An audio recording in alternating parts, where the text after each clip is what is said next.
What is going on, guys? Welcome to the Wednesday night live stream. Today, I have the one and only Adam Sutherland on. How you doing, buddy? I'm doing pretty well. How are you? Wonderful, thank you. So, full disclosure, I was listening to your podcast earlier today, Beyond the Reef, talking with Chris Meckley about different corals and their easy to hardness levels in a sense, which kind of inspired what to talk about today, which is, kind of beginner to advanced, SPS acros, what's solid and bulletproof to what do you want to probably avoid for a while. I figure it'd be a fun one to dig into it. Yeah, totally. Yeah. We kind of wanted to do this index of like all the common species we keep in our tanks and sort of give them a difficulty rating and just kind of our own anecdotal experiences, updating some of the species. But I think what we can do is we can just kind of go into more of the common name stuff that, is sold in the hobby. And we can kind of talk about it from easy to hard in terms of difficulty. And there's so many factors, but, we'll do what we can. Yeah. There really is. So I guess one of the main things too, like even starting out, I know lots of people, are intimidated by acros or SPS at first. And the further we get into the hobby, I find we become more obsessed with them. And it seems to be where a lot of people end up. Acropora is my favorite. Yeah, exactly. Right. Yeah. So I don't know why, but those little fuzzy sticks are super addicting. Fish Fincher, thank you for the $49 super chat. Much appreciated. So when you think of acros, what do you think is the most bulletproof, easy, couldn't kill it if you try acro that comes to mind? Yeah, I mean, I was kind of in the same thought process as Meckley on this one. We said that Yongi, the Bally Green Slimer, is probably one of the best starter pieces, I would say. Yep. And then another stag would be like the Acropora formosa, like your really standard staghorn type coral.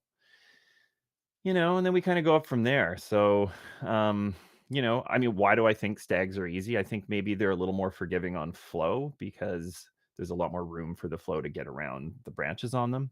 Mm-hmm. You're bringing up the green slimer there. Do you sell that one? I actually don't. I mean, I have this toxic Florida that's kind of, I would say, similar, but it's not a stag. Like I'd say it's almost more like a bushy version of the Yongi, but I would put it in a similar care level category. Oh, also I should mention my website. You can kind of see it behind your head there. It does have a care chart on all of my corals, and I do my best to update them, but there might be the occasional one that like I just never set it and the levels are wrong. But I would say that 95% of them should be right, but occasionally it happens. Or I'll add like a WYSIWYG frag and I'm like, I'm not going to go through every single care chart level on every WYSIWYG. But what would be a really cool thing, like just from a sales perspective on your site? If you could sort by corals by care level. So if you're like, here are the easy corals. So as a beginner, you could come and be like, these are my most likely successful options to start. Totally. With. I think that'd be cool. The funny thing with that chart is it was actually custom coded by my web development team. So there might be a way for them to integrate it into the search, but and then sometimes people want to sort things by species, like they want to look at all your tenuous or Befaria. Or Milleporas or something like that. So I think in terms of like the super nerdy SPS community, like being able to sort things in whatever way you want is kind of nice. Rainbow, blue corals. I've had people want to do orders where they're just like, what are all the purple corals you have? Give me a list of your purple corals. It's like, and the order was all purple corals. Really? Yeah, that's crazy. I could see that. It's a real, I don't know. I think doing the searching like that, especially care level, I bet you that would be like awesome for new people starting out. Yeah. So Totally. Good call. Belly Green Slimer, I mean, that's a staple. Although I have had that one STN on me. It's never died, but I've had a STN a bit and then come back and be fine. Mm-hmm. Yeah, I think that it's probably a little more susceptible to like a major swing in your major elements, like because it's such a fast grower, True. and if that growth cannot continue to sustain, what it wants to do, then that might be a situation when you might start getting some RTN or STN. But I mean, that's true for most acros. It's just, I think because it's such a rapid grower, that might be one of the reasons.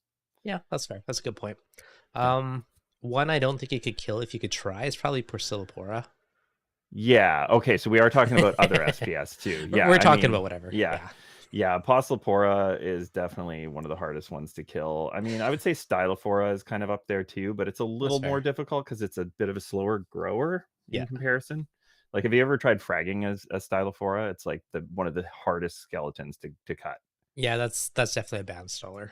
Yeah, for sure. And I've done it with regular coral like side cutters, and like I had the Stylophora I was fragging like fly across the room, like a freaking bullet. It's just like yep. Yeah. So not the best for that.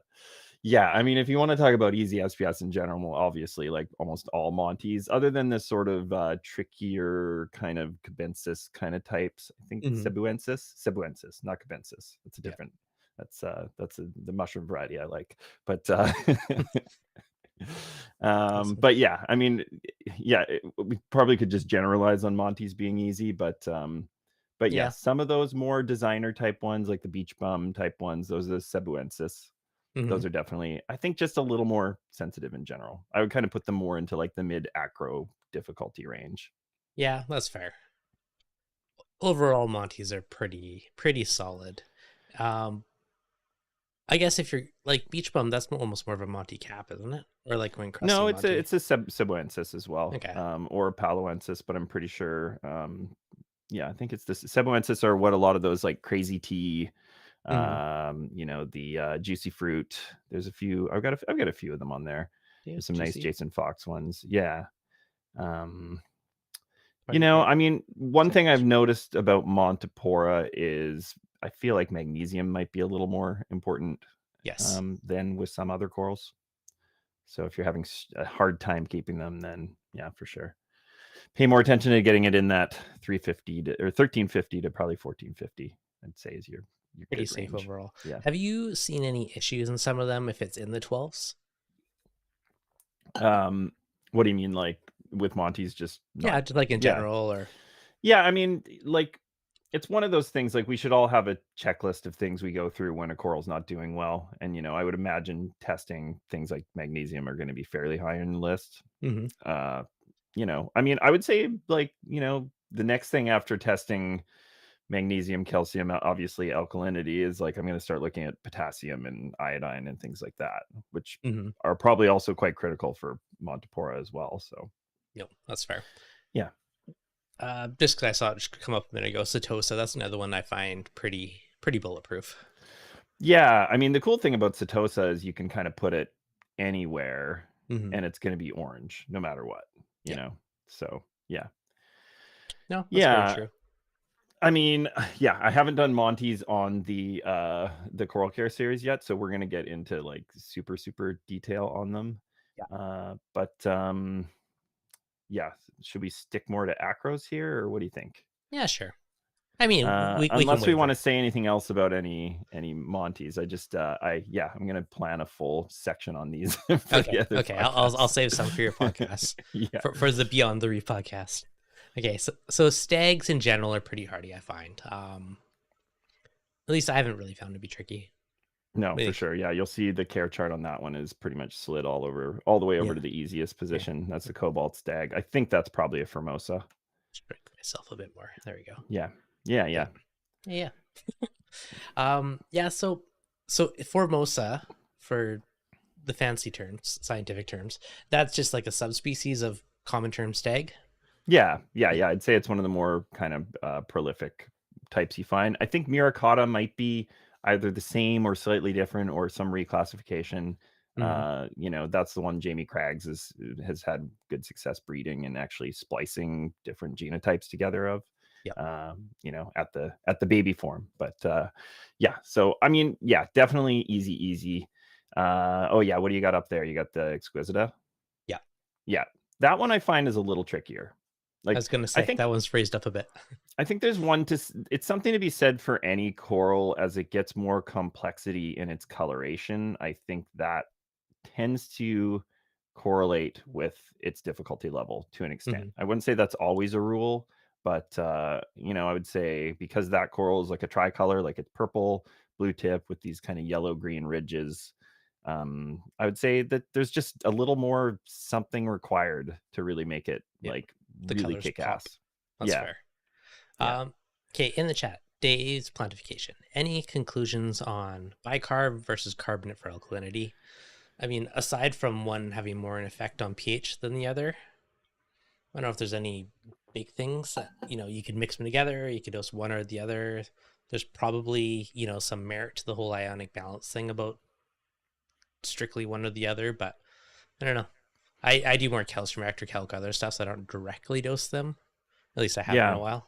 I mean, I've had quite a few discussions about this lately, and I think the kind of takeaway I've gotten is that sodium carbonate will give you an immediate boost in pH, but then it will come back down, and it will actually in some cases come back down a little bit more than where it started after that peak. And that's not factoring in because obviously your pH is going to go up over your photo period, but the idea with sodium bicarbonate is the way that it reacts with your buffer system is kind of slower, and it actually, even though it may have a little dip at first, it actually has more of a pH benefit over time. So that's kind of what I've had to take away from a few discussions, but I'm kind of trying to simplify it just for not getting on too much of a tangent. But no, yeah, that's fair. Woody's gamer tag, thanks Fedel super chat. I bought a frag today that was under blue light, home under inspection, had flatworms on it, so it's sitting in quarantine. How would you treat it? Now, that's a tricky one. So what I would do personally, flatworms, if you are going to dip it, potassium I find works fairly well on that to kind of kill off the flatworms. But again, there's usually eggs. You're not going to kill those. I would normally just chop it off above wherever the bite marks are, above the base. Again, if you can quarantine it, that's the better way to go until it's completely safe. But what would you do if you see flatworms on a new frag? Yeah, I mean, definitely. I mean, if it's not an expensive frag, and if the seller is going to just willing to refund you if you toss it, that would be the first thing I would consider. I would just say, get it the hell out of here. But if you really care about trying to save it, I would just dip it heavy. I mean, potassium chloride is pretty good for almost every type of pest, but I found in my experience that the flatworms seem to come off of things with revive a lot faster than those dips. Good to know. But definitely rebase, cut off any non-living tissue. Circle of glue around the base, and then probably dip it again twice within the next week. And if it dies, it dies, but it's better than getting flatworms in your tank. Agreed. And when you dip it too, I always like to use a turkey baster and physically, give those blasts of water to dislodge any of those little flatworms as well. Yeah, exactly. Frag off the base, that's definitely a big one. And if there are, now there's also been times in the past where I've seen little bits of eggs or something and I've just smothered it in super glue and basically encased them in a little super glue tube. But again, you don't want to risk it, especially if your tank is full of pest. Yeah, and not everybody has like a quarantine system that's a separate set of water. Some people might just put something on a rack and observe it for a little while, which is better than nothing. But ideally, you can have it in a separate system. No, agreed. Yeah. Okay, so stags in general, overall pretty easy. What do you think of torts? Yeah, I mean, torts kind of fall in the stag category. I mean, I would say they're more difficult than these sort of Formosa type staghorns. Probably just like, I don't know, again, it's kind of like brighter color, maybe there's a little more something required. I think fluoride and potassium are probably a big part of what make the blue pigments in these. From trial and error, I can kind of say almost with 100% certainty that they have an effect on it. Yep. Yeah, the Austera I would say are an easier type. That's actually the care chart on that should be a little more over to the left. Is this an Austera? Yeah, that's the yellow Austera. Okay. And the Worldwide Corals yellow tips is a pretty common Austera that a lot of Yeah. people have. And, I'm not up on the scientific name, so this one's all. Yeah. Yeah. So for the layman terms, what's this one? Another tort. That is the West Coast tort, which is Okay. like a nice turquoise blue color, very similar to the Cali tort with just different coloration. I would say like it looks like the same coral essentially, but yeah, Chris and I were talking about the tortuosas, and we think that maybe the Oregon is like the only true actual tortuosa, and the other ones might be something else. Yeah. So unsure. I mean, it's one of those things where I'd actually I've been actually reached out to them, and I'm hoping I can talk to someone that does the Corals of the World website. Because they've done a lot of identifications, and they have the skeleton photos of a lot of these corals too. Oh, that's cool. To really be able to like ID the ridges and the little nodules and all the parts of the corallite structure. So that's a good way to get a little better idea of what you're trying to get behind, Well, okay, I guess from a super geeky perspective, that is super cool. From a beginner reefer perspective, what is the biggest difference or advantage to knowing the scientific subclass? Is it just to better know how to care for it, or would it be like super geeky's part? 100% get it. But from like novice reefer, do you think there's value in knowing specifically what it is, or just the jokes? I mean, I think to be able to learn, like you kind of need to know what species of coral is to start to gain some perspective on what's difficult and what isn't. Like if all you knew was trade names, plus maybe Millepora and tenuous, which we're now calling Befaria, you're not really going to be able to look at a coral in somebody's tank and kind of have much of a perspective on it, so yeah, I mean, it's kind of like going to if you want to be a basic sommelier or something, you can take like your WSET course and get your basic knowledge of what's out there. And I don't know, like when I got into the hobby, like we didn't really have trade names. It was this is 2001 2002 when I sort of started collecting corals. Blue tort, green tort. Yeah, maybe but we definitely reference corals as the species. And I'm not opposed to the name game. Like I think it can be fun. I think like at a certain point we need to call things something other than the species because it's just going to get confusing. But I think it's important to keep the species in mind. And these things are always changing too, and getting updated, and sometimes surprise me because there's the whole thing where Millepora and Spathulata and Prostrata, which were all fairly different looking, but you could tell maybe derivative kind of species, they all got classified as Millepora. So instead of making them, I thought they'd turn them into more species, they'd split them off. They actually made them just one. So it kind of goes to show it's like some of these corals may be the same species, but different genotypes express themselves differently, as in the Spathulata is like a thicker branching version of a millie. Yeah, right? That's so fair. It probably collected over time. That genotype evolved in slightly different water, and as a result it developed thicker, slightly more spread apart branches, as opposed to the tight Milleporas that end up tabling pretty early on.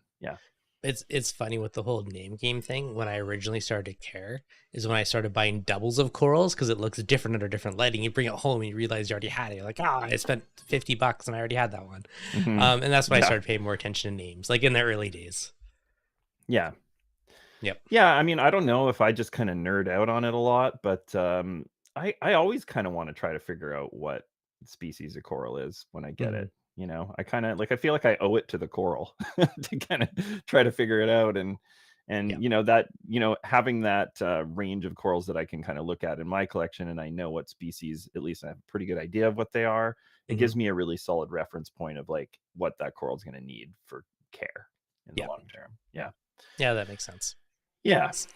So one of my favorite corals was probably Milleporas. I love the freaking shaggy polyps. Like, I love it. So in general, how would you rate millies? They're kind of in the middle. Like they're not too hard. They're not. Yeah, I kind of would rate them sort of between a 4, a 4 and a 6 out of 10. It really depends. Like I think people with a little more nutrient-rich systems might have a little more success with millies, and people with a bit more of an ULRS kind of system are. Did I say that right? Ultra low. ULNS. There we go. Yeah.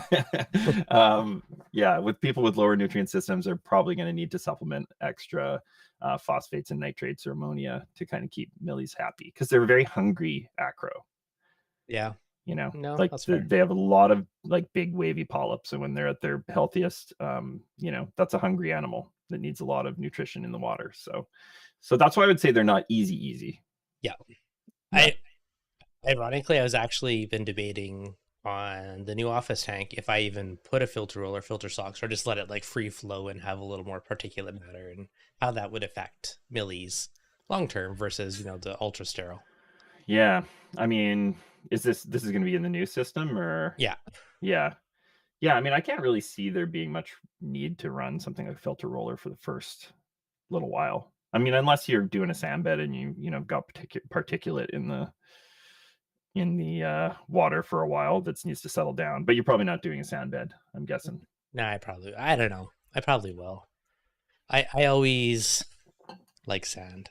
I keep saying I'll try bare bottom, but then I just love sand, so I usually end up doing it. It just looks so much more natural. Personal preference, but yeah, for sure.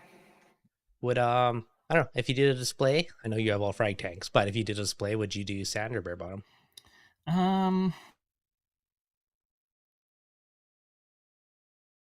Like a little bit of really coarse sand. Yeah, I just like love the look of it. And if it's the coarser sand, I think you kind of are less prone to having problems with it. And then I mean, sure, it's still going to collect detritus, but like I've had systems that were awesome that ran for a long time and had a sand bed, and we're totally fine. But yeah, I don't know. Coarser stuff you could pull out and siphon every 3 or 4 years if you wanted to. True. Be a pain in the ass, but it's doable. Yeah. I mean, you could just clean it once in a while too, but yeah. Yep. All right. So, okay, we got Millepora. Was spatulata? That's the thicker branch version? Spatulata. Spatulata, I knew it was wrong. Yeah. So that's been classified as Millepora, but yeah, actually I got a few that I'm cooking that are from Australia, and they're not on the site yet. But if you go to ReefRef RRC Magma, that's a really nice that's one that's on my site there. RRC Magma? That is on there. Yeah. You can see that one. That's a pretty awesome one. It actually gets a lot more yellow than when it was in the pick there. I've had it. That's a beauty. Yeah, and it's pretty hardy, pretty fast grower. Yeah, I would say pretty hard to kill overall. Yeah, and responds well to fragging. That one I noticed whenever I frag it, you see like you'll cut off one branch and then you'll see like 4 or 5 new little, well, probably that photo actually, you can see a bunch of new little heads, little growth popping off. Yeah. It's interesting how fragging can almost like entice growth on some corals too. Yeah, for sure. Sure. Yeah. And I mean, it probably happens in the wild all the time, just from storms and, bigger fish crashing around, and, some of the predatory fish that pick at corals. Like I remember I had this little clown goby like forever ago. This was like 17, 18 years ago. And it was, I don't know. I thought they were reef safe, but apparently it was eating this Millepora, and wherever it had really damaged that millie, I got a huge growth response after I got that clown gobby out. Yeah. And I turned into a really beautiful colony after that, actually. Yeah. Nice. So that's one way to do it. You just put a clown goby in your tank and then let them go to town. And take them out, and then you're good. Yeah. Okay. In the chat, what's a good beginner SPS? Someone else said bird's nest. So bird's nest is another quote unquote beginner one. Although I don't find it to be the easiest one. Like I've had it where it's like been fine in one tank, and I've had another tank where it wasn't it's been up and down. So I wouldn't say it's the easiest one, but it's usually cheap and plentiful. And so, I mean, that makes it reasonably good beginner. Yeah, totally. Yeah. That's like almost like a porch coral. I call it, those ones that grow so fast that, and you can't sell them fast enough. So you got to just put them on the porch. Yeah, that's fair. So you have it fairly high on the scale, eh? So that one's probably wasn't updated. Yeah, should should I log in right now and update these? I told you there'd be a few that I didn't get to. Yeah, that's fair. Yeah, that should be on the easiest side of the scale for sure. Yeah, that's fair. The other Birds of Paradise, I think it's called. That's I don't know if that's is that and the Bird of spiky one or the Paradise, fluffy one? Bird of Paradise is like it's a little bit of like a multicolor bird's nest. You looked up the flower. Yeah. Yeah, it's Google imaging. Yeah. Yeah, that's Yeah, it's I mean, I would say it's a little more difficult, and I think it comes down to that thing that in nature, anything that has more colors, more variety of color, like there's just a little more requirement there for it yeah. to produce those pigments. I think that for corals to just be green is probably the easiest thing for them to do. You know, That's fair. it's probably the easiest thing to just be like, okay, I'll be green, fine, got the bases covered, see you later. Do you know what's funny? That this photo is, I see your logo in the bottom corner. What I was searching for on your website, I didn't find it, but Google Images found it, and it was your photo still. I don't know. This is we're doing like a. Oh, it's Bird of Paradise. I type birds. Yeah. That's not me. Okay. I mean, funny. It shouldn't have needed the pluralization. Shouldn't have mattered. Okay, yeah, it looks like that one's kind of more done properly in terms of care chart. Yeah, I would agree with that one. Yeah, it's cool. I mean, it's got kind of a yellow tip and like it's really fuzzy and yeah, I mean, it's a fast grower, but I would say a little bit more difficult than your most basic kind of green or teal bird's nest. Just maybe I'd put it like as a 2 instead of a 1. Okay, that's fair. Yeah. So what are some other easy ones? Is there any that we haven't touched on that you think would be good for like super I would say beginner? I think it's the Divaricata are the pink Cadillac type species. Okay. Yeah, so pink Cadillac. I think Terra Red is that's a Worldwide Corals one I sell, and it is also probably Divaricata, I would say, or at least very similar. And I would say those are like in the very, very beginner side of the acro scale, and also just like really nice too. Yeah, that's beautiful. Yeah, I mean, any of these acros, like if you don't have proper flow and proper lighting, they're not going to look awesome. Like, they're, I mean, let's just assume everybody has like pretty good lighting, pretty good flow, and then kind of base the judgment off of that. But yeah, still on the easy side for sure. Okay. Yeah, that's a beautiful one for like a nice, easy, hardy. Christian in the chat, can you talk about nutrients and nutrition? Now, I guess let's start with that from the perspective of the easy acros. Is there, what type of ranges would you think would be adequate for kind of nutrients for the more hardy, easier acros? Are we talking like nitrate and phosphate? Yeah, I think it's the most we're going after. Yeah, because I mean, we could also get into like food inputs or nutrient inputs, because that's also a factor. But yeah, I mean, lately I've been shooting for like the phosphates 0.08 to 0.1. I tried them a little higher for a while. I didn't notice anything was better. I brought them down again. I think my growth increased a little bit when they got down more to 0.08 to 0.1. And then my nitrates have been anywhere from 8 to 12 kind of thing. So I kind of shoot for 100 to 1. I think that's kind of become established as the, general rule of thumb for your nutrients. And a lot of people will tell you it doesn't matter as much what the numbers are unless they're just completely insane, as long as that ratio is close. It seems like most successful hobbyists or store owners or farmers in this hobby seem to just, whatever the numbers are, they're in that good ratio for sure. That's fair. So with yours, because you said that up to 0.1 phosphates, if it's been 0.1 or 0.15, have you noticed any big difference in the corals? I mean, I think as long as they're above about 0.03, 0.02, 0.03, I haven't noticed a huge difference. It's more that when they're really, really low, because what you're getting a reading of is what's left over, is what's not getting consumed. And I think the risk is that, especially when we're testing with hobby grade test kits, is that you don't want it to get to 0.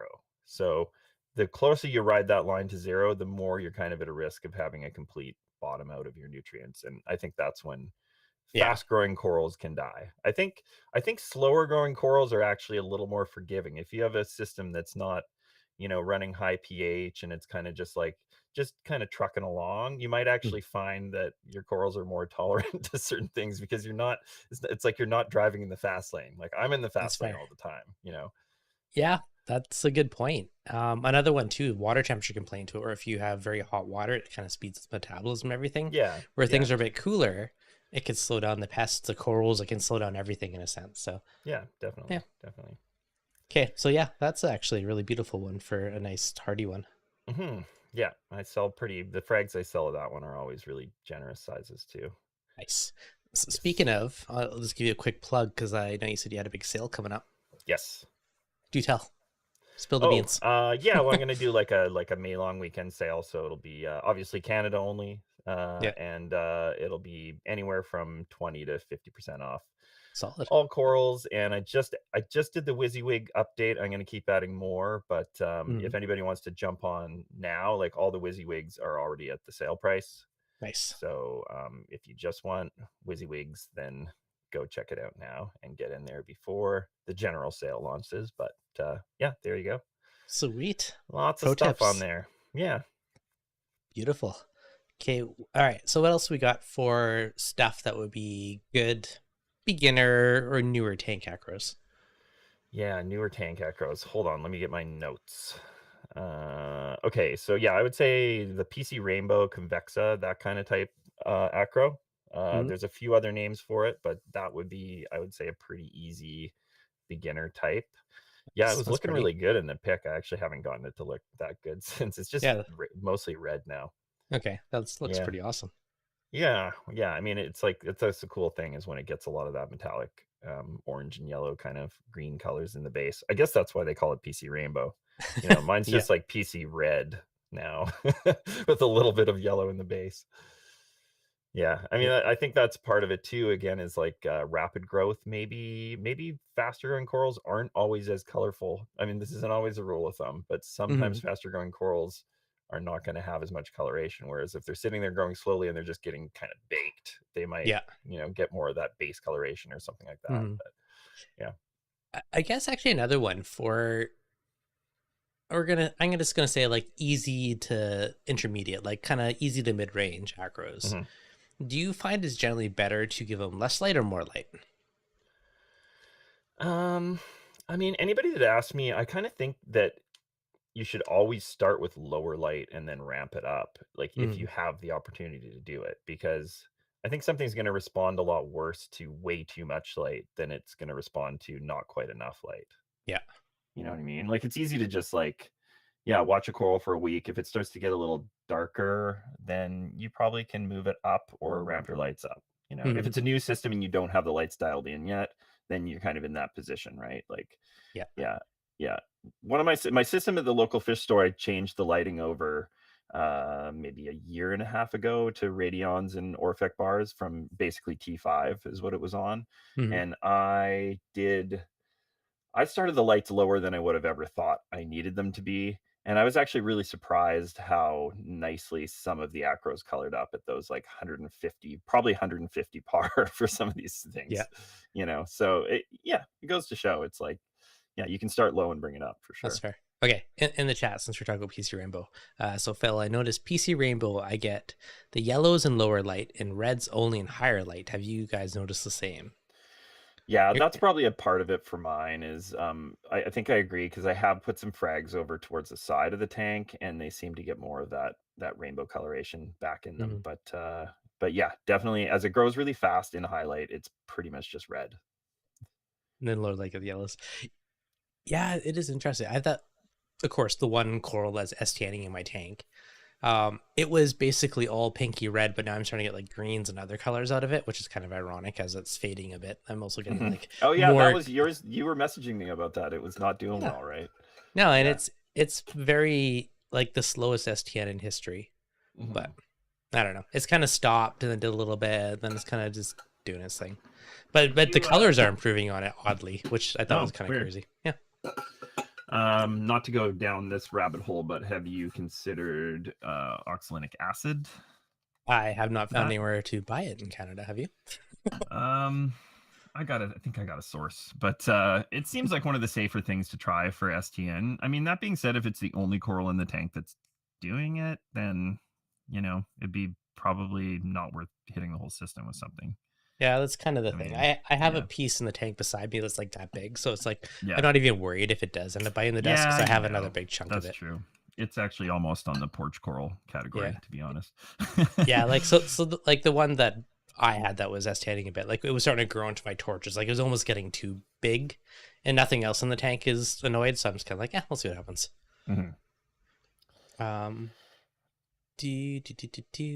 Sorry. Oh yeah, you wanted to see. Okay, so yeah, the another really easy one that I sell on my site is that Toxic Florida one, and I think that's the same as Jake's Toxic. Jake's got like there's a Jake Adams Florida that ACI sells, and we kind of figured they're probably the same. Yeah, when I search Toxic, I see Toxic Splatter and Hammer and Toxic Slimer. Toxic Slimer, yeah, that one. Yeah. Yeah. I would say that's like one of the easier acros I sell, and it's just like, even though it's just one color, it's like a coral that from 10 feet away you notice it, or as far away as you want to stand away from the tank, you can probably see it because it's so bright. That's kind of how I feel like almost like green Slimer in a way. Like you cannot not see it. It's just bright green. You notice from anywhere. And I don't know, there's something to be said about corals that look great from 30 feet away. Yeah, totally. Especially, like the torts and stuff are like that as well. Any of these solid colored corals. Yep. Sorry, I just spilled beer on my shirt. That was good. Nice. Happens to the best of us. Yeah. Okay. So any other easy ones, or should we go kind of like the next level? I'm looking at the list here. I mean, I would say that like the Cardus and Echinatas are kind of on the easy side as far as like the smooth skin or deep water types. Yeah, like if you go to like Green Dragon is one you could look up. That's supposed to be an Echinata. Maybe do I have it on there? No, it's probably further down. Yes. Okay, so you have red and purple dragons. Oh yeah, I mean the red dragons are Cardus, I believe. Yeah, and same with like Pac-Man or Needle in a Haystack. Yeah. Those are easy. So okay, for me, the one weird thing with this one, I've tried this one multiple times, and I found it could STN really easily, or RTN. It can. But once it's happy, it grew like crazy. It grew like a weed. But it was like super flaky, but once it's happy, like it goes.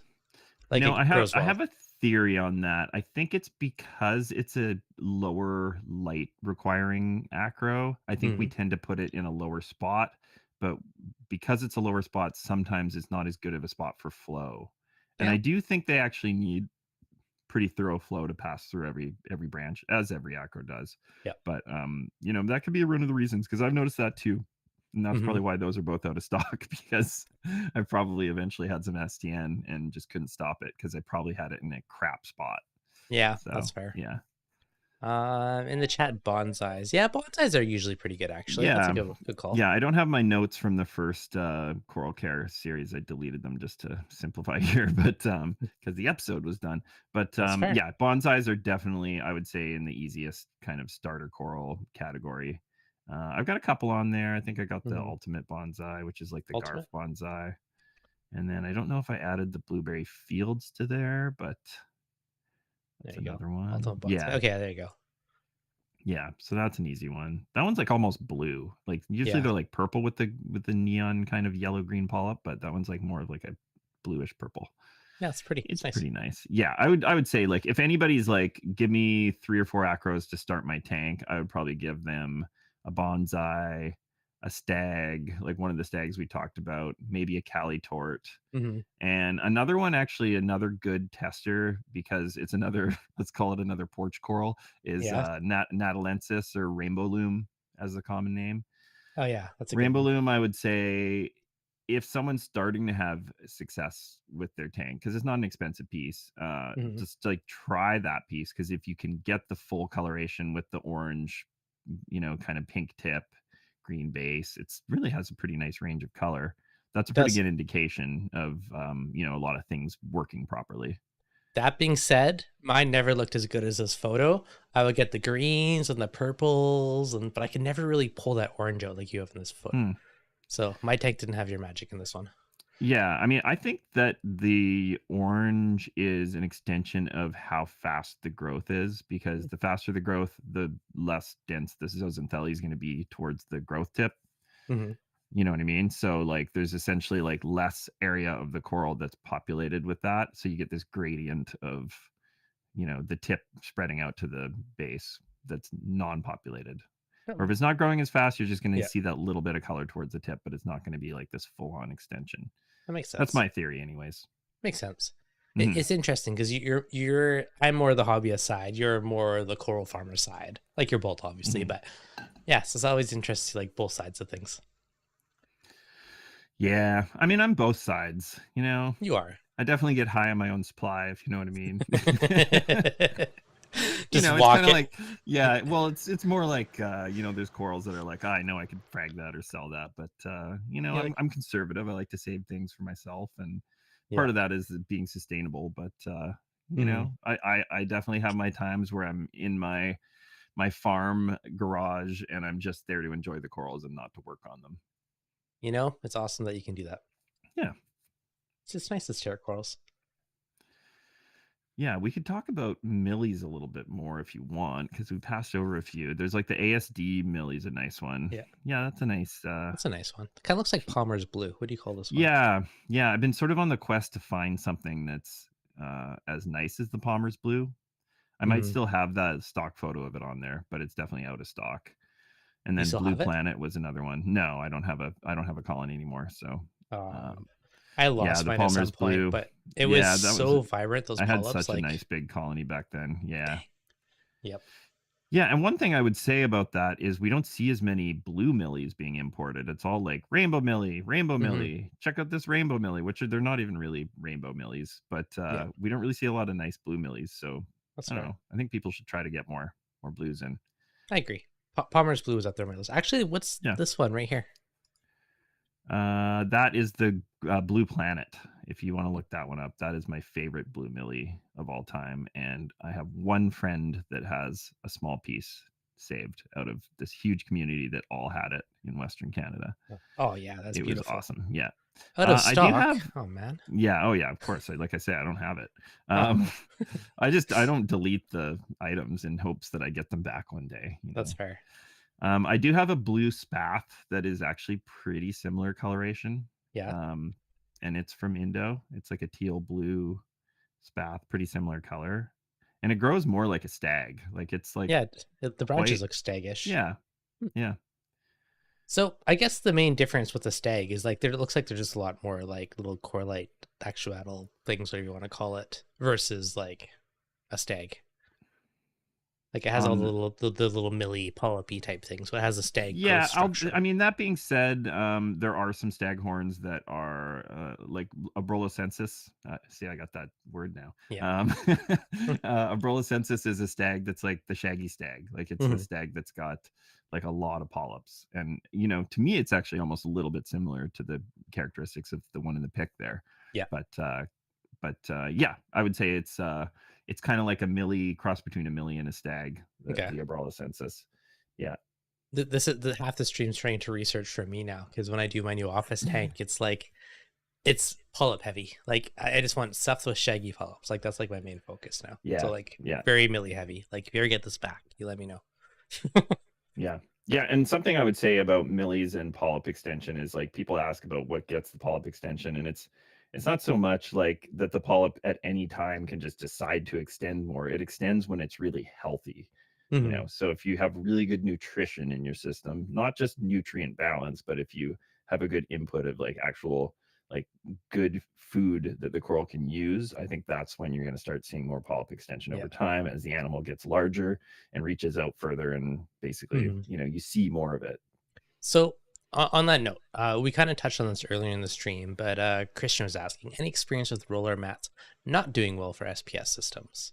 Now, at the beginning of the conversation, we did touch on this one, but I had a similar thing, because we're, generally acros like very clean water, but there's certain corals like millies that do appreciate, a little more particulates in the water and a little more nutrients. So I've been toying with the idea of trying just no mechanical filtration whatsoever other than a skimmer for a little while and see how the tank reacts with it. But yeah, well, also I would say that like your nutrients can be almost undetectable if the input matches the requirements of the corals. Yeah, you know what I mean? But that's a more delicate fine line to ride. Like if the input and the output of the system match, then it's more like in nature, because in nature often those levels are close to zero, depending on the season and the, you know, whatever's going on. But yeah, it's not to say that you can't have low readings, but so you could run a filter roller, you could have your water super clean and just be constantly pulling out all of that residual food that's left over. I just think at, you know, my style of reefing, I like to just see those numbers sitting a little bit elevated, just to ensure that, you know, that nutrient is there, or it's a, you know, it's an indication that it was there, and you're kind of seeing the byproduct afterwards. That's fair. Basically, my kind of thoughts is if you have low nutrients, then you don't really need to have that, other than if you're hardcore about water clarity. But if you are super low nutrients, you know, you might be hurting yourself. It might be better to pull off some of that extra mechanical filtration. So I don't know. It kind of depends. Like, there's a lot of different ways to look at it. Yeah, well, I mean, it's the same to go with like something like over skimming. Like if you have a newer system and you're running your skimmer pretty wet, like, you know, you're not really giving the corals much of a chance to have an access to those nutrients. And even if it's not being skimmed out right away, it's still sitting in that skimmer column, you know. So you know, I would even suggest people with a new system to do their skimmer on an intermittent schedule, just to give a little period of the day where the corals don't have to compete with the skimmer for some of those nutrients in the water. Yep. Well, that's fair. Interesting way of thinking of it. Corals competing with the skimmer, but yeah, it's true. Yeah. Yep. That one's cool. And trace elements. Yeah. Right? Yeah. Orange Acropora Millepora. Super bright orange. I like your description. It is super bright orange. You know, I don't have a lot of time to write all the descriptions. Yeah. But yeah, I got quite a few different millies on there. But yeah, I love the ASD Rainbow Millie. That's a pretty good classic. And I would say, you know, a little more difficult than your average millie. I probably have the difficulty a little past 5. Yeah, about a 6, you'd say, out of 10. Yeah, just because again, it's a coral with more nuances to the coloration, so there's probably just a little more requirement as far as certain trace elements and things like that, and finding the right par range, the right combination of color combination of LEDs or whatever. You know, there's just so many factors, right? So I guess here's a question. So okay, you have this at like, I don't know, 6 or 7, 6 on the scale. Yeah. Now, if someone is not as on point with some of that stuff, is the coral going to bite the dust more likely, or is it not just going to be as colorful? Will it just not look as good? I mean, yeah, I think it kind of comes down to that thing like we were talking about with the rainbow loom, where like it's still going to grow, but you're not going to get the full range of what that coral has to offer. Yeah. You know, it's kind of like the Jason Fox home wrecker. It's like it's easy to get the blue tip and the green base. I mean, if you don't have the green base, something's really wrong. Yeah. But yeah, to get those nuanced kind of colors of the orange, kind of violet colors, pink colors that come out. You know, right now, like honestly, my mother colonies don't look quite as good as that first pick. Like they look okay, but not quite that good.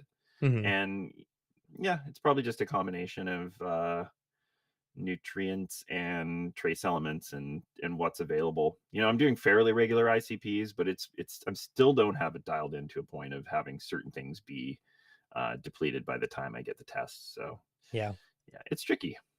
That's fair. Now, just out of curiosity, from a distance, does this one still look as colorful, or is this like the close up you get the whole rainbow effect out of it? I mean, even if you just looked at it from 5 feet away, it's still going to look like a nice fuzzy metallic green coral. Okay. Yeah.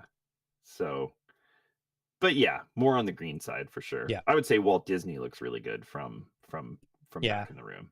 Yeah. Yeah, mine's fairly heavy green with like bits of yellowy on yours. Yours is way more orangey than mine is. Yeah. Yeah, and I mean, I actually found that when it's at its best color, it seems to be more prone to RTN, STN, and issues. You know, like if you want to get the best color out of it, you're actually maybe riding the line a little bit. Yeah. In the NSB, what about Jason Fox Flame? Is that easy? I'm struggling with it. Yeah, I guess it would be another one that I would say it is easy, but kind of like Monty's are, it can be a good indicator that there's some kind of issue. Yeah. I would say like a year ago, my Fox Flame didn't look great. It looked okay. and it looks like amazing now. Well, it looks like that pic, maybe even a little bit better right now. It looks the way it should. And I would actually have to look into a little more detail on what I was doing differently, because the other one that's like it's like golden jaw dropper on there. I think they're both Rosaria, or they're both the Indonesian Acropora Rosaria. That one would be probably, I would say, the same species, and they're both at the same time doing really well. Nice. So that's like comes down to that thing we were talking about earlier. Whereas if you know the species, you kind of see these correlations between corals that, like, they're gonna do well at the same time, or they're gonna have issues at the same time because the requirements are similar, right? You almost need like a little log of when you look at your tank, you're like, this is the best coral ever looked, and like snapshot all your tank parameters and like kind of compare it over time. It'd be interesting to see. Yeah, I mean, I kind of like, without having a really direct log of it, I can look at photos on my phone and then look at my ICPs. And, if I look at an ICP from 6 months ago, I can go and find that period. And it's like I'm always taking photos just to reference things, right? So I kind of have an idea. But, I don't know what the thing is with Fox Flame, but, if it's not doing well, like, I think you got to do an ICP and really see what's going on in the trace department. It could be something to do with, some of the halogens. It could be some of those dynamic elements, some of the metals. I'm not entirely sure, but I have to look back and see when it wasn't doing well, and maybe I'll see if I can find a correlation. Okay. So you do ICPs monthly then, right? Yeah, pretty much. Yeah. That's pretty solid. Yeah. And I mean, I don't feel like I absolutely need it. I'm very curious. Like, I feel like I learn from it. And even having done ICPs with a couple different companies now, and talking to the owners of those companies, you start to sort of see like where a lot of this thought process comes from. And not everybody shares the same opinions either, as far as like, what elements do what. And, I think the big takeaway from all of it is that all of these elements, matter to an extent. They're part of the recipe for a reason. So, and they seem to work synergetically with each other to kind of give us coloration and healthy corals. Yeah, it's true. And now, do you think it's for newer to intermediate reefer, do you think it's better to, dose and worry about all the trace elements, or just do regular water changes and let that cover ish to a base of it? I mean, I think, we talked about this on the last stream we did, where there's, what level of reefer do you want to be? That's an easy coral there, the magic dragon. We didn't talk about Velitas, but I shouldn't get off track here. I just see you're checking out the site. But yeah, I mean, I think water changes work for a lot of people. I mean, it is a good way to just like give your system this new replacement of, if you're using good quality salt. I mean, you did an episode on all the different salts out there, so you can kind of see which ones are the best in terms of their trace element composition. But I was actually surprised by that some of them didn't have some of the metals in them. A lot of the major brands were missing some of the metals. It was, I think it was it ESV? No, it was the which brand was it? ATI or something? That was the one that had almost everything in it. It was the last one on the chart. Let me find the chart. Yeah. Ultimate salt test. There we go. Yeah, it was the very last one. That was the only one that had pretty much everything. What was that? Oh, Nios? The very last one was Ideal. No. Ideal. So that's what the ATI test suggested, was the ideal range. Yeah. Okay, so that's not a brand. Didn't count. No, that one doesn't count. I was like, that one's awesome. Who's that? No, yeah, just as a reference, that on the ATI test kit, that was the one that says ideal parameters, right? They kind of show you if you're above or below. Yeah, so don't count that. That's why it said ATI. So I was like, ATI makes a salt? I didn't know it made a salt. It's awesome. Yeah, but no, I think it's because like it's just really hard to get all those ions to get along in the same mixture, and then there's all kinds of weird precipitation that happens when a salt mixes together, and there's just so many factors. But anyways, I'm driving away from the question a little bit, but the idea of doing, say, like a moonshiners or a trace element program with less water changes versus regular water changes. I mean, if it's part of your methodology to do water changes and if it's working for you, I think that's great. but I do think it's an important lesson for any reefer to really understand their water chemistry, to maybe take a break from water changes for, say, a month or Yep. something, and sort of see what happens with your tank. And if you're doing regular ICPs, that's a time where you can really see what your tank is using, and you can start to kind of understand, like what's actually being consumed and what's happening, what's accumulating, but every time you do a water change, you're just doing this little reset. So you're kind of Yep. like taking away that opportunity to learn. That's So, fair. I mean, I kind of see it from the moonshiner type perspective, and the not really relying on water changes. You could be like, well, it's the moonshiner's system is more work. Like, you have to do these trace elements, and you have to send out these ICPs, which are kind of expensive. But then it's like, water changes are work. Salt's expensive, Yeah. like your time is expensive. Like, how often are Yeah. you doing water changes? Like, that time adds up too. It's Preparing the true. salt, doing the change. Yep. Just I saying.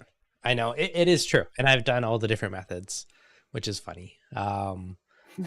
Hey, I would expect nothing less, Devin. It's true. It's true. It's You your know, job to try all the shit.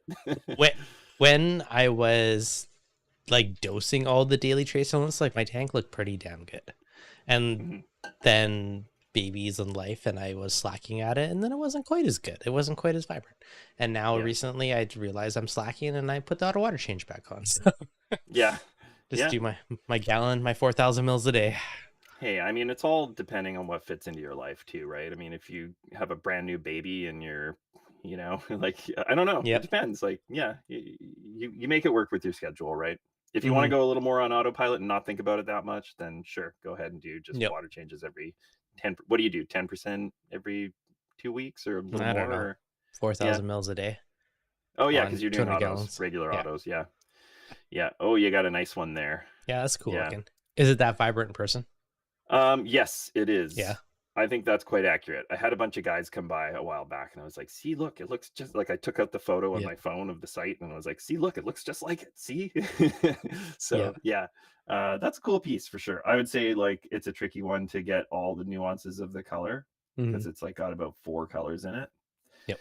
I think it is maybe Acropora Cytherea from Australia. Mm-hmm. It's kind of got that microclados kind of look, but it's a little bit thicker branches. So Yep. it's, kind of, a lot of those Aussie acros are kind of those tabling microclados, kind of strawberry shortcake types. And then, they take more of their form in our Yeah. tanks as they grow. But yeah, that's a cool one. I would say that actually maybe the care level should be a little bit higher on that one. Yeah, we're in the middle. Yeah. Do you find any difference based on like the thinner or thicker branches in hardiness and care level, or is that not at all? I mean, I would say that thinner branching corals, like thinner bushies, are going to Mm-hmm. need more flow, because there's more spaces for the detritus to catch. Yeah. Yeah, like those Latistella, those are Mm-hmm. definitely a bushy, and I think they do really need really thorough flow. You're going to have like dead detritus spots build up for sure. Yeah. Um, yeah. So, and when you're going to acros, flow is always a big important thing. You want to make sure there isn't dead spot, because the corals need that flow to, get rid of the waste as well as Yeah. bring nutrients to the coral. Yeah. So more flow, the better for the most part with acros. Yeah, yeah, thorough. And, I mean, one thing I kind of get guilty of is, because a lot of my corals are on racks, like sometimes I need to elevate them with like a PVC or something like that. And, that's one of the methodologies that Top Shelf Aquatics and a lot of other farmers have started to employ, is that they have all their mothers on these, like, it's kind of ugly looking, but Yeah. but makes so much sense from a functional standpoint, because they can just pull that colony out by Stagger lifting them off and the PVC. They can rotate it, move it, pull it up, and they can also put it back exactly where it was, which is another, True. factor for, Chris Meckley and I were talking about this, is like sometimes with like tenuous or Befaria, like you take out a coral to frag it and you put it back, and they seem to be so sensitive. These big tenuous colonies seem to be really sensitive to changes in flow. So, you want to put it back in the exact same spot. Otherwise it could like start to trigger an RTN or Mm-hmm. STN kind of situation. So It's funny how yeah. that is. You think they would be like, they've seen things, when they're so big, and they could just, be hardy, but sometimes, the smaller ones are the hardy ones, which is weird. Yeah. Like a frag versus a big colony. Yeah. I think it's big. A big part of it is nutrient requirements for sure. Yep. Yeah. I think that's another Latistella. That's the Gila monster. Yeah. Is that what that is? Yeah. Yep. Yeah. It's just like a nice orange. Kind of gets like yellow tips and ridges on it. You don't see enough orange corals, actually. You've got a good collection. I have actually too much orange. I think I got kind of obsessed with getting orange corals. Yeah, I got that what is it? I think it's TGC creamsicle. I think that might be Natalensis, like the rainbow loom. To me, it looks like it grows, and the actual structure of the coralites look very similar to rainbow loom. It's just more solid orange. Like, actually, I agree Yeah, on that one. I should put an updated pic. I mean, I have like 3 gigantic colonies of it now, and only took a year and a half to grow them. And I frag them all the time. So yeah, that would be a super beginner piece, I would say, if you want an orange acro. Yeah. There you go. Reefer fish. Adam, your collection is absolutely stunning. Awesome work, bro. Thank you. I do try. you do have a wonderful collection. It's like pastimes browsing your corals. That's nice and shaggy. Yeah, that's another nice gold. That's the gold member. Mm-hmm. And I don't know the country of origin, and I haven't seen it come in Americulture shipment. So I think it's probably from Australia. Mm-hmm. Probably nice. From somewhere that we don't get, really consistently. That's the thing with mariculture, Indo acros, right? It's just the same. It's more like mariculture, monoculture. The same over and over. Yeah, it's a lot of the same. So yeah. We didn't really talk about the tabling acros. Like, go to that ocean pearl for a second. That's pretty cool. Those tips are cool. Like how. Yeah, so that's I would say is a Fiji hyacinthus. Mm-hmm. And it grows really tight, and it's got these kind of really nice like baby blue tips with like a kind of a pearly kind of gold base. Yeah, that orange to blue is actually really cool. Now, so this is more of a tabling acro. How do you feel? So if you're putting tabling acros in your tank, you kind of want to pay a little bit more attention to spacing on it, because it will eventually shade out whatever's below it. Yeah, I mean, any acro will realistically fair point. But fair point. I would say with tabling acros, like those are going to be your most like tidal, close to the shore, probably exposed at low tide kind of acros. Mm-hmm. Like, if you look at photos or videos of Fiji, you'll see those out at the low tide, like corals just like that. So I think that, the turbulent flow, especially like, people were asking me how I get such like table shape, growth out of my acros. And I think it's from the gyres, because the gyres are just like shooting right across the top of a lot of those corals, and underneath. But it's that like constant flow just blasting over it. It lets it do what it wants to do. Mm-hmm. That's what you want. You want your coral to grow the way it should grow in the wild, hopefully. Yeah. Okay, so speaking of that, a few minutes ago, Noodle Reefer, flow-wise, Ecotech MPs or gyres? It depends on the tank. It depends kind of where your flow is. Like, your systems are shallow, so gyres are more beneficial to a sense, because you can kind of deal with shallow tanks. Where in a deeper tank, I kind of lean more on the vortex side. So it depends.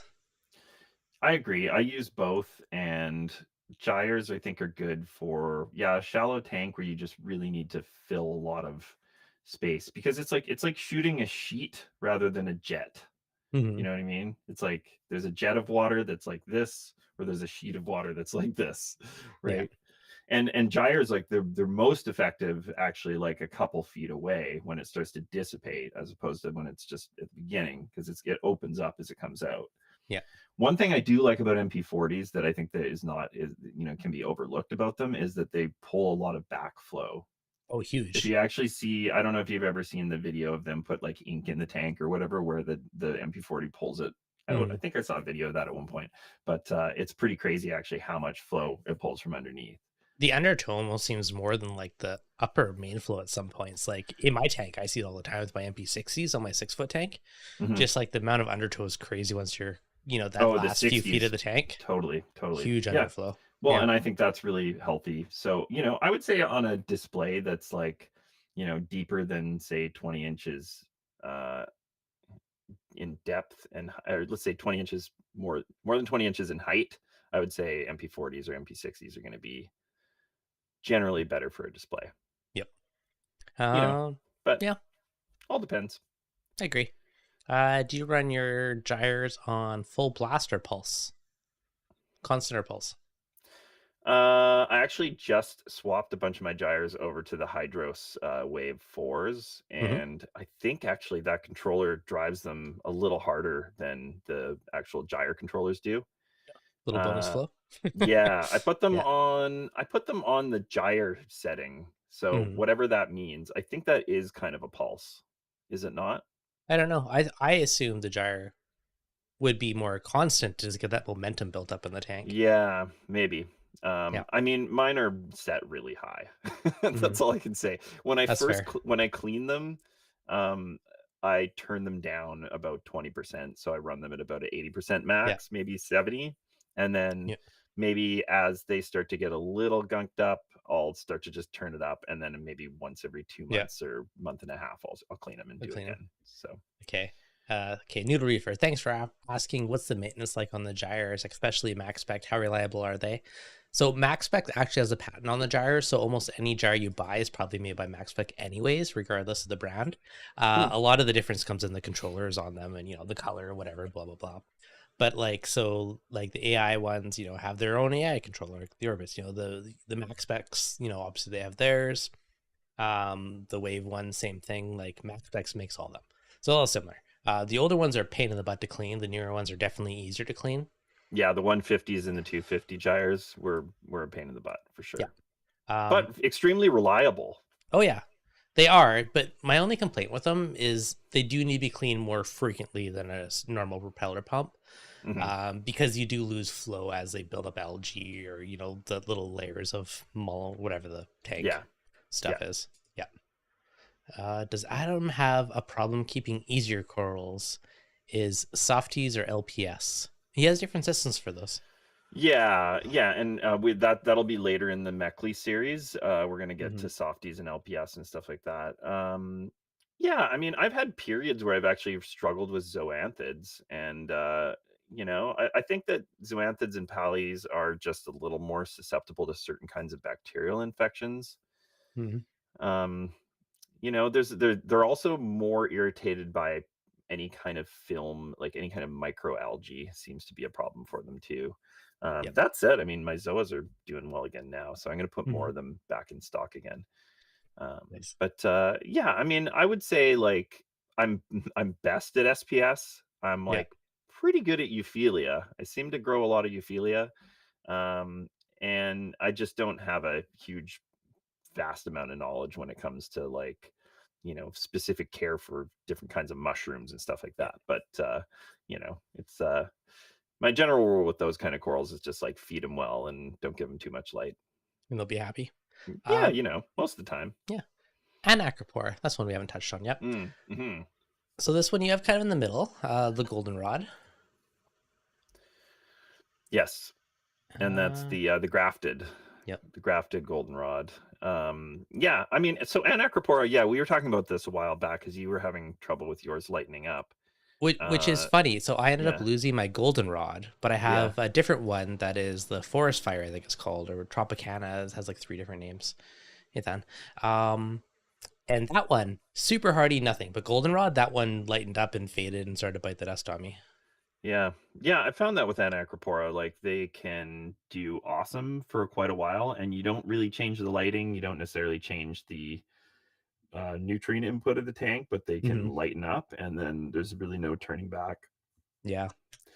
I mean, I think it's a combination where if there's a ratio of light versus nutrition or nutrient levels in a tank, maybe they're a coral that's a little more susceptible to those being not at balance, whatever that balance is. I'm not going to say I know because I've argued about this with people before about high par, low nutrients, high par, high nutrients, what's better, but I think maybe the Anacropora is kind of our canary in a coal mine for that balance, possibly. So the funny thing, at least in my system, the goldenrod, I literally started to like a little branch like that would turn into about that much. It did amazing, grew like crazy, and then it started to pale out on me and bit the dust. Where the other one, the orangey one, I've had that one. It's been rock solid for me for ages. Tropicana. Yeah, I have some on the sand bed. I have some on rocks. Like that one's been super solid. But that one completely bit the dust. to me, it seems like if it was the bigger, faster growing colony, like it was telling you something because it was getting what it needed to get Mm-hmm. to a certain point, and then Yeah. at a certain point, that's why, like, your nitrate and phosphate isn't always an indication of nutrient availability.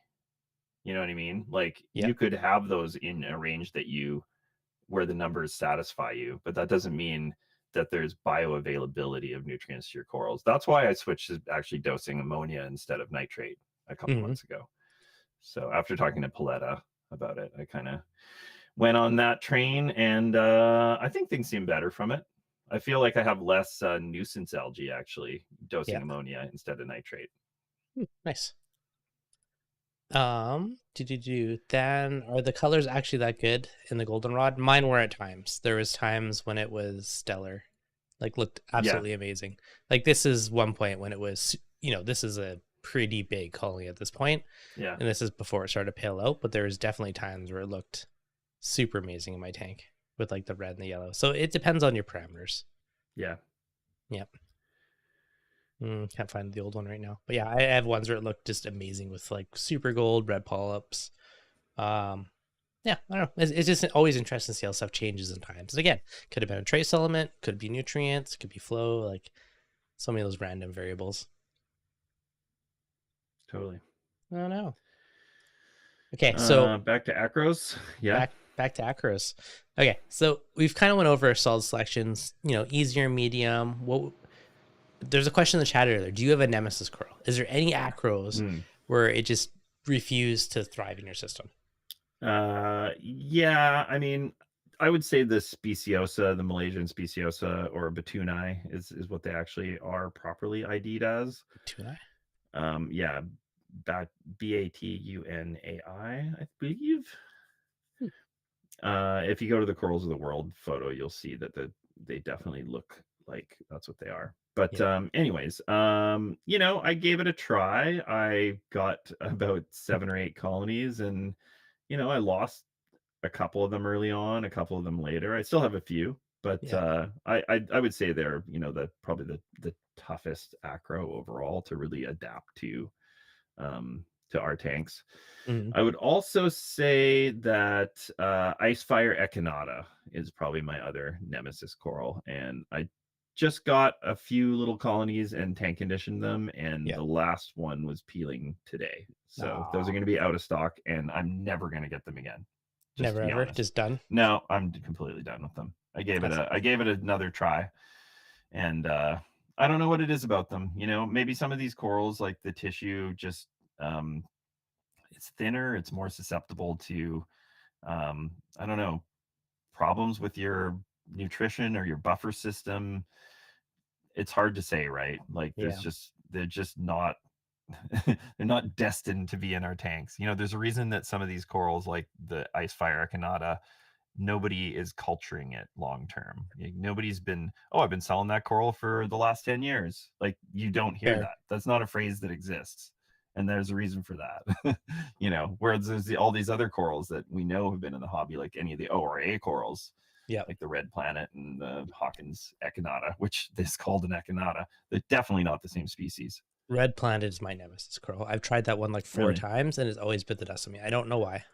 Yeah, I actually don't have a colony of red planet, but if you go to Cherry Pie, that's actually one that is, I would say, is probably the same coral, maybe a little nicer. Mm-hmm. And I've got that one in stock, but Mm-hmm. I would say it's probably the same. Is it tabling like Red Planet or is it more branching? It's tabling, yeah. I Okay. mean, I've had both of them, and I had them both next to each other, and I swear I couldn't tell the difference. But Yeah. Maybe so I'll if try anybody's it. looking for red planet, then you can just get this one from me. Cherry pie. Yeah, Maybe I'll try it the new tank. New tank, new attempt, Could be some yeah. new magic if you get lucky. Yeah, I mean, I have it a little bit on the easier scale, but I agree. It could be one of those corals that, it could be just gangbusters for some people, but for some people that are just missing some piece of the puzzle, they might Mm-hmm. just not be able to get, to fully achieve that full Yeah. color. I've also had the same thing where like having two tanks, one tank, it doesn't do much. So another tank, it's completely happy, right? So it's just like, okay, what is that one parameter that is off that it's not letting it thrive and, being in its prime? Yeah. I mean, you're only really going to know that from probably doing ICPs or something like that. But I think Anthoceras is the species for those. So some people say they're Hyacinthus, but I believe they're that Anthoceras species. Angry bird, a little more advanced. Yeah. That's some cool colors. And I don't have a colony of that anymore. Chris's. But if you want to talk about the Befaria tenuis kind of thing. So I guess tenuis in general, how would you rate them on the difficulty scale? I mean, they're one of those corals that like they can seem like a really easy coral for a couple years or a year, and they can, if you get a healthy specimen to begin with, it can do really well for a while, but they often can be one of the first corals to tell you when you have a problem. And I mean, a few weeks ago I had some problems and I lost a few of my really nice tenuis. Or Befaria. If I say tenuis, nobody gets mad at me. Okay, I'm trying to. Befaria is the new technical name. Yeah, technically the Fiji types is where it was originally named, so it's still tenuis in Fiji. But if you see what is a tenuis in Fiji and compare it to an Indonesian tenuis, you can tell like the corallite structure is a little different. Like you can kind of look at it and be like, I can see how someone would think that. But I guess down to a genetic level, they determine that they're not the same. And same with the Australian tenuis, which are Kendai, I believe. Kendai. Name. Yeah. Good to know. But that's a really nice one. Is that the jackpot? Jackpot, yeah. Yeah, definitely. And again, it's like, I think with the Befaria, it's that the more colors in it, the more complex its requirements are. It's kind of like we're a complex species. We need a lot of different vitamins and minerals and things for us to, synthesize all of the enzymes and, like all of the processes that occur in our body require all of these very, very, minute little trace things. So I think it's kind of similar. The more complex the coloration, the more, difficult it's going to be to keep.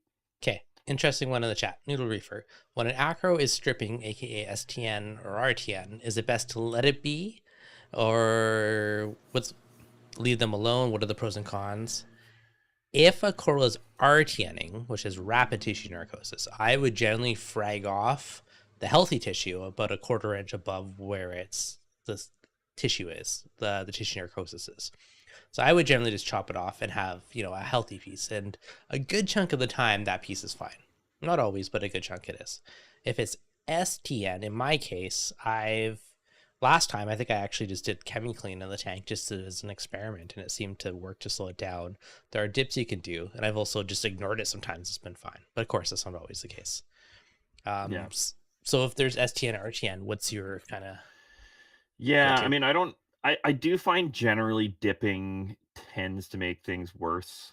Like you say, fragging above the recession area, but I think you need to not be too conservative about it. You actually need to cut higher than you think you need to cut, because like that band of RTN that you're seeing is just the result of something that's already happened. So the further you can cut away from it, the better. Just like we want to try to keep as much as we can, but realistically, like if you can afford to, just cut further up. And you never know, that piece that was peeling, if you save it, it might stop. I actually, luckily, because I had some RTN recently on a few of my tenuis, I have another system that I'm starting to squirrel away backup copies of a lot of my acros into it. And luckily a few of these colonies that I chopped up and put in the other tank actually recovered. Nice. And these were pretty rapidly RTN. I still lost some of them, but it goes to show that there was something going on in my main system that was either elevated or depleted that was causing this event. So this other system obviously was a safe zone for that. So if that's an option, if you have another healthy system, even if it's not say it's a system that's an LPS, say you have an SPS system and an LPS system, and you don't really keep acros in that other system, you might as well just try putting a piece in that other system. And if it survives, right? Like it's another set of water chemistry. So, if a coral is getting, like I say, either too much or not enough of something, just a different set of water chemistry might help out. Yeah, no, I agree. That's cool looking. What's this guy? That is the Thang's Aussie Pink. Or is that Confetti? No, that one's similar to Confetti. That's Thang's similar. Aussie Pink. Okay. Yeah, That's cool looking. So I would say it's probably the same species, maybe. It's a little wider branch, but it gets a lot of different colors in it. Yeah, Thang is GTA Reef out of Toronto. Okay. I think he's one of the owners of the Saltwater Pros out there. Nice. But I got a frag of that from him like a very long time ago, like 7 years ago, maybe 6-7 years ago. And then, I've grown it, lost it, traded it, gotten it back, grown it again a couple times. But yeah, that's probably the best color I got out of it. I was going to say, it looks cool. Pretty stellar, the rainbow in that photo. Yeah, you can go to, do you want to go to Confetti, actually? That's a pretty good one to talk about. We could talk about the ones that are kind of in this group. Confetti. There you go. Don't actually know the species, but they're kind of similar, like a microclados, kind of shortcake type species. I actually kind of would put even Tyree Pink Lemonade in a similar category. I find that it seems to do well or not well at the same time as the Confetti. Yeah. But Confetti I would put as a top 10 all-time coral. Same with the Pink Lemonade. Those are definitely up there. They're classics. They're just awesome. I had Pink Lemonade in quite a while. That was one I had back in the early days. Yeah, and it's a tough one to get the pink polyps out of it. I think, it's balancing your nutrients and your light in a way that, maybe doesn't overpopulate, because the polyps are going to be darker if the zooxanthellae is more populated, right? So I think, like I say, combination of higher light, fast growth, not too much nutrients, you'll probably get more of that pink part to the Pink Lemonade. Otherwise the polyps will darken up a little bit. But it was looking pretty good in that photo. Nice. I was pretty happy with it.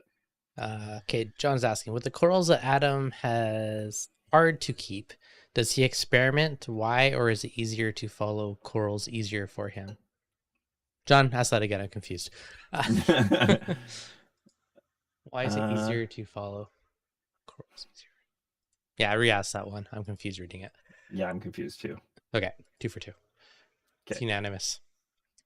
Yeah, that's cool colors. Yeah, so those I would kind of group those together in terms of difficulty. And actually, there's one more there. The Pinky the Bear would be another one I would say is very similar as far as species coloration care in general.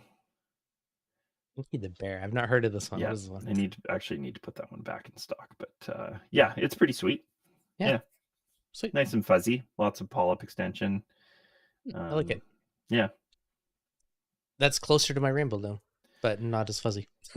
Yeah, it's smaller though, so like it actually looks more like the Confetti. Like some people called it the poor man's Confetti when Confetti first came out and was like $500 a frag or whatever. Yeah, because that was a decent looking coral that kind of similar looking. Probably I would say that's from Australia too. Just looking at it and having seen other species like it. Yeah. Beauty. That's a nice one actually. I like it. That one you have it on the fairly easy. Yeah, that one I would say, like, because from my experience, I grew a colony to about 6 or 8 inches in about a year and a half. Yeah. So, from a frag. So, like, just in terms of like a coral that's easy to grow, easy for sure. I mean, what more do we want? Something that's easy to grow, not going to die on us. Yeah. What more does one want in a coral? Yeah. Do you want to look at the shortcakes for a second? Yeah, sure. Yeah, if you just search shortcake, you'll see probably a few of them. But I've got a few pretty cool morphs, like the tangerine shortcake's like a cool. It's cool looking. Strawberry shortcake. There's some nice frags on there too. Yeah. Nice. It's just like a nice tangerine orange version of strawberry shortcake. Yeah. And and then like microclados as a species does have a lot of variability. I mean, your most classic are that kind of like the strawberry shortcake green base with the kind of pinkish violet kind of tips. But the tangerine one's cool too. Yeah, I would say they're not super easy just in terms of like achieving awesome color. Like, but once they start to take off, like they can be a pretty easy coral for sure. So they're kind of in the middle of the range. So they're reasonably to keep alive, but a little more to get the awesome colors out of it. Yeah, and they grow very tight. They're like a very tight, bushy table as they grow, and I think that the flow requirement gets higher and higher the more that colony grows. Like one thing I'll say about my strawberry shortcake is my colony is massive, and it doesn't look that great. And when I make mini colonies off of it or cut frags off of it, they take very little time to get to like absolutely full color.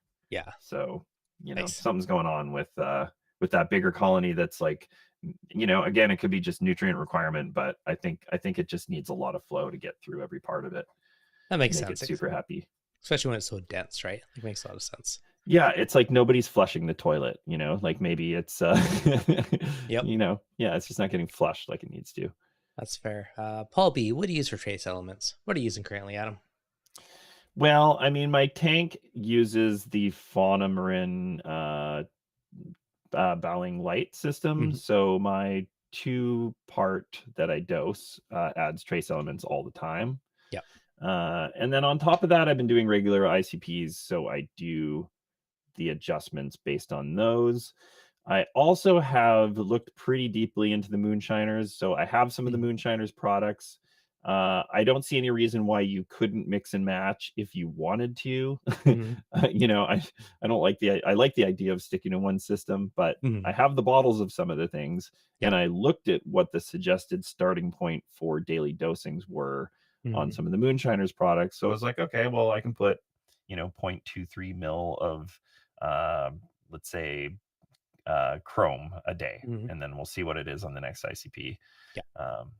You can mix and match. I'm not going to say none of these companies want you to do that, but at the end of the day, a trace element is a trace element. So the only thing, if you are mixing and matching, the dosage will be different because they're not all the same concentration. Oh, for sure. Yeah, you can't do it. If you're going to use the calculator, use the calculator that goes with that company's product. Don't use I actually had that happen with someone recently. He was like, oh yeah, I just added this instead. I'm like, is the concentration the same? And he was like, oh. I was like, dude, you should check that.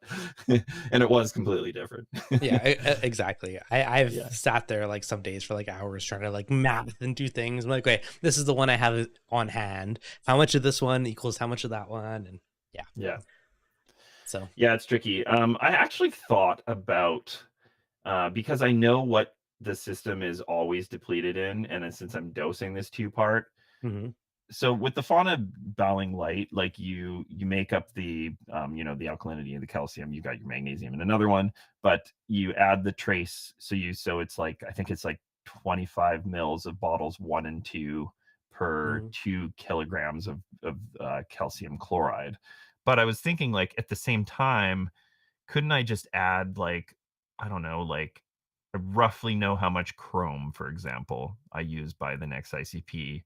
I could just add a little bit more of that to my calcium bowling, because that's one of the elements that's in it, as long as it's the right ion to go with that one, right? Because like these trace bottles, the trace 1, 2, 3, they tell you what's in each bottle.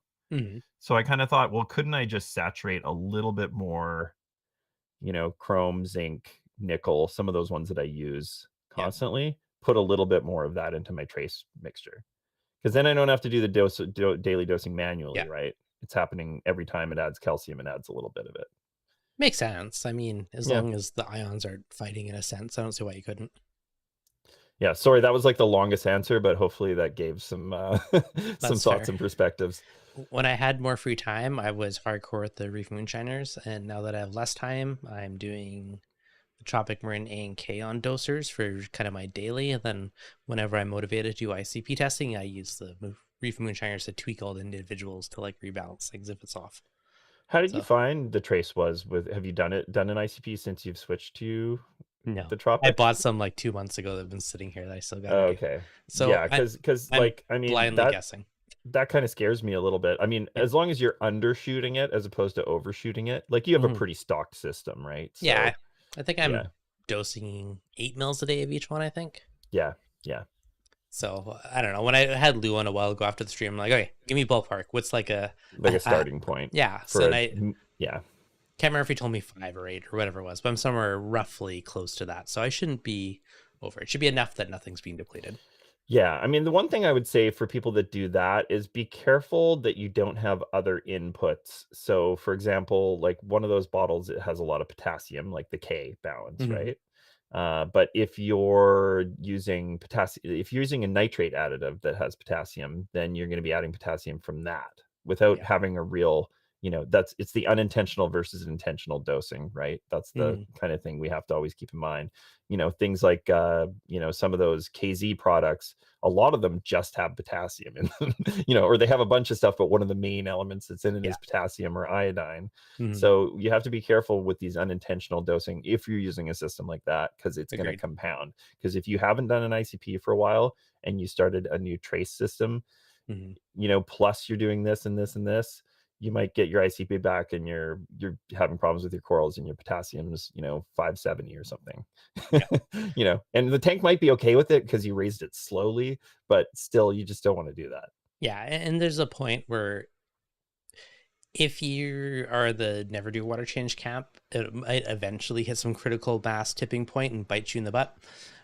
So if you don't do water changes, ICP tests periodically every quarter, whatever, are a good idea.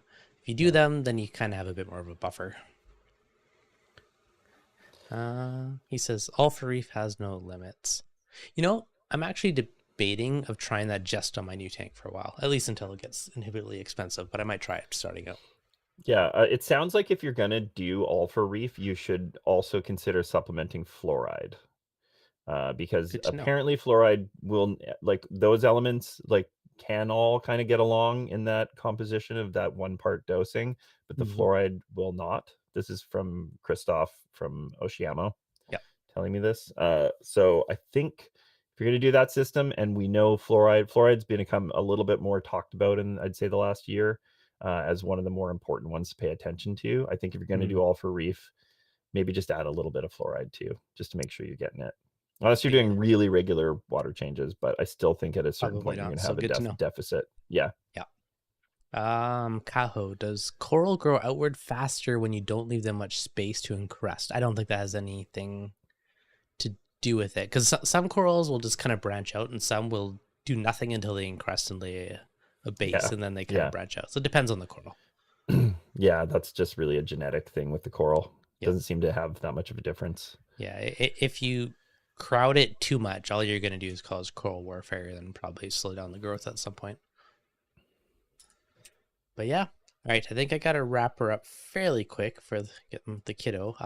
Any other kind of burning questions in the chat that we haven't touched on or stuff you want? Yeah, I don't really do these lives that often. I'm always just like picking away at my podcast episodes. So I know it's good. Any questions are open. Yeah. So yeah, we're at it. Any questions are open. We're on the edge until the kid wakes up. Yeah, I can answer way too long of an answer for whoever wants to ask another question. Yeah, pretty much. Oh, darn commercials. I wonder if that's why. I was watching the preview and sometimes it seems to be a bit further behind. I wonder if that's what messaged it. Yeah, I mean, to talk about commercials, I mean, everybody should just have YouTube Premium, because it's like, what is it, like $8 a month? I'm not like, they're not paying me anything. I'm just saying $8 a month to not ever have to watch a YouTube ad is pretty freaking nice. Is that all it is? It's like, yeah, it's like $8. I'm pretty sure it's cheap. Maybe in the States it's even less. I don't know. Maybe I should. Really? Yes. I don't know. Sometimes I think about when I watch a commercial, I'm like, what is my time and my life worth? When you add up every little bit of commercial I had to watch, it's just not worth it. This is probably bad for the YouTube revenue, but if you use Brave browser, it automatically blocks the ads. Oh, that's fair. Okay, we have a question here. If you do weekly water changes, is trace necessary? I mean, the thing is like, I think it depends on the load, like the system load and the amount of corals, because like, if things are getting consumed, like water changes will eventually create a deficit unless you're doing very large water changes. It's like you're replenishing a bit, but then that's getting used, and you're replenishing a bit, and then that's getting used. And, eventually you will be low on stuff, things like iodide, potassium, those kind of things are going to just gradually just like drop and drop and drop. So yeah, I would say it depends on the volume of water changes, but I think eventually you're gonna have a depletion of a lot of those trace elements. Yeah, exactly. So even, I don't know, even every 4 or 6 months, periodically it's good to do an ICP just to know. Yeah, I think so. If your ICP does not show fluoride, would it be crazy to just dose it? I don't think it would be crazy. In my experience, like if you're very, very conservative about it and you just keep a really close eye on your blue corals, and if like, especially I noticed a big difference in the blue tips of any tenuous that has a blue growth tip. Once I started to see that blue growth tip, that correlated with the same time that my fluoride was starting to get into the right range. So, there's a little nuanced things you can look for, but I think, we have all these little canaries in our tanks, canary in a coal mines in our tanks that can kind of be indicators. So I would say that's a good indicator. Yeah, no, very good one. Yeah. All right, I think we'll wrap her up because it is getting late. Now, today's stream was, inspired by Adam's podcast, so quick shout out to Beyond the Reef. So if you haven't heard that one, check it out. And since I've been showing off your website all stream, yeah, if you're in Canada, check out the sweet sales this weekend. Yeah, we'll have a sale this weekend, and yeah, the next Coral Care series with Chris Meckley from ACI will probably be the remaining SPS, or we might switch gears and do LPS corals. So we're gonna go through all the species, all the care, all of our anecdotal and whatever experiences we have. So the slightly more scientific rabbit holes of this version. yeah. Beauty. All right, guys, hopefully you enjoyed it. As always, if you did, hit that like button. If you're new, subscribe. If you haven't checked out Adam's website, the one I've been kind of showing behind me here, it is linked to the description, so go check out some eye candy. And we will see you guys on the next live stream. All right, thanks guys. Thanks, guys.